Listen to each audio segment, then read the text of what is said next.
Golden Blue Dude back with another video just for you. So if you're a college football fanatic, make sure to hit that like and subscribe button because it is a long off season and I'm here to get you through it. And also go check out our Patreon page. A lot of time and effort going into that. And I call my Patreons the shot callers because I let them call the shots with video ideas and what teams that I'll do previews and predictions for the 2022 college football season first. We also have a great website designed and created by Joey Foster. We have 8 great writers led by our head writer Michael Walker. And I can't forget about a merchandise store. A lot of great stuff over there. In fact, I bought 2 t-shirts myself, the gold one and the blue ones. I'm sure you'll find something as well. Today I wanted to talk about the Big 12 and their state of transition. They could be on their way to great success or they could be on their way to utter failure. We already know that they lost Oklahoma and Texas, bringing in BYU, UCF, Cincinnati, and Houston, but they also lost their commissioner, Bob Bowlesby. I think Bob Bowlesby did a decent job for the Big 12. He finally decided to step down April 5th. That's when he made his announcement. We have to remember he stepped into a situation where Nebraska, Colorado, Texas A&M, and Missouri had already decided to leave the Big 12. And other Big 12 members were thinking about leaving as well. We forget about that. He brought in West Virginia and TCU to stabilize the Big 12. Well, last year, he was dealt a big blow. Texas and Oklahoma decided to leave for the SEC. Once again, stabilized the Big 12 by bringing in BYU, UCF, Cincinnati, and Houston. So twice he made decisions that he thought would stabilize the Big 12. And I think it did work. But he will be forever remembered as the commissioner when Texas and Oklahoma left the Big 12 for the SEC. That can't be erased. That'll be there forever. Now that Bob Bowlesby is leaving, who will step in as the Big 12 commissioner? Well, a candidate has emerged as a strong contender, and that's Kirk Schultz, the Washington State University president. Now, he's been the Washington State University president since 2016. Some of his accomplishments at Washington State: record-breaking enrollment statewide at 31,478. That happened in 2018. And if you're a Kansas State fan, you remember him as the president of Kansas State for 9 years, from 2019 to 2016. So he does have some experience in the Big 12. He's also the Pac-12 representative to the College Football Playoff Committee Board of Managers. He turned Washington State into a top 25 research facility. He did so by launching the Drive to 25 effort in 2016. He expanded one of Washington State's campuses in Everett, Washington, opening a state-of-the-art facility there. He strengthened the partnership between Washington State and the state wine industry.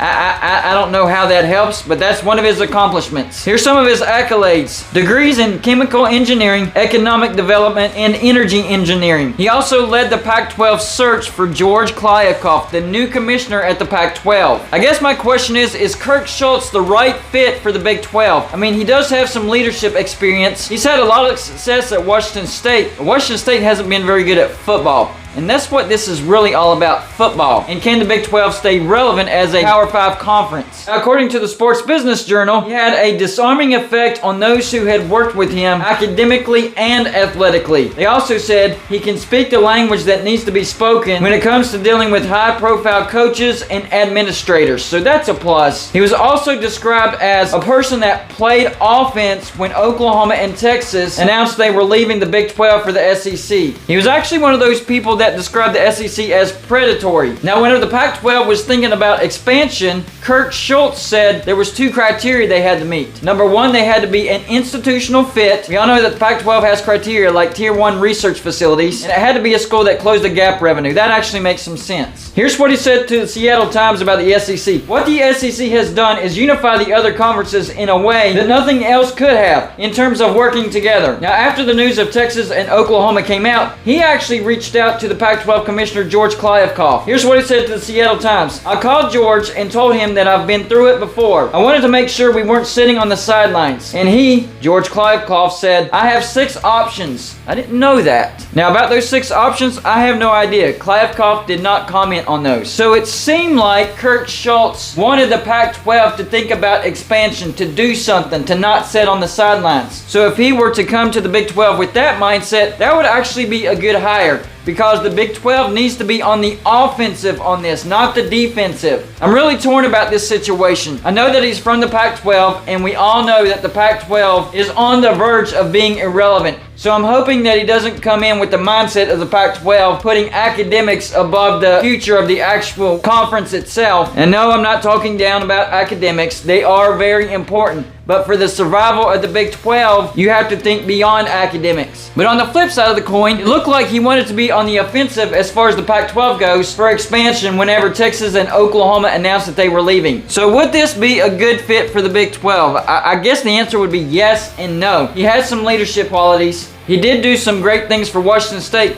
but none of them were athletic related. He wanted to be aggressive and offensive when it came to expansion after Texas and Oklahoma announced that they were going to the SEC. And all the accomplishments that he did have at Washington State had to do with academics, which that's all fine and well, but that's not going to help the Big 12. Can he be the leader for the Big 12 to keep them relevant? To maybe grab some other Power 5 teams to bump up the status from the Big 12. Let's face it, the Big 12 has gotten the cream of the crop of the Group of 5. I don't think they need to get any more Group of 5 teams. They need to get more Power 5 teams.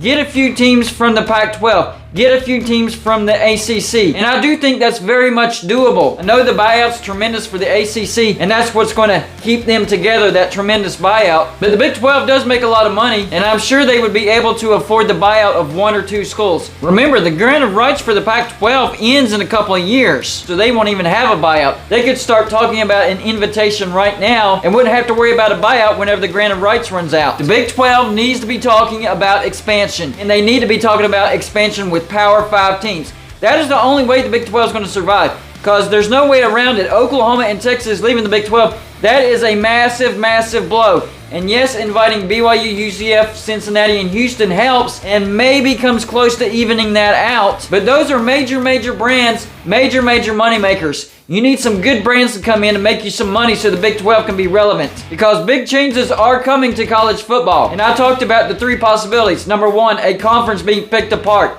Probably the most likelihood. Number 2, what Dabo Swinney said, 40, 50 teams breaking off from the NCAA and creating their own league with their own national championship. And then the third one I talked about yesterday, 2 conferences with a complete merger. One of those 3 things are going to happen. Where is the Big 12going to end up? Will the Big 12 even exist in 10 years? 10 short years, the Big 12 could be done if they don't make some decisions now. The question is Kirk Schultz the man to make those vital big decisions for the Big 12? Because Bob Bowlesby was more of a defensive kind of guy. He waited till something happened, then he did something.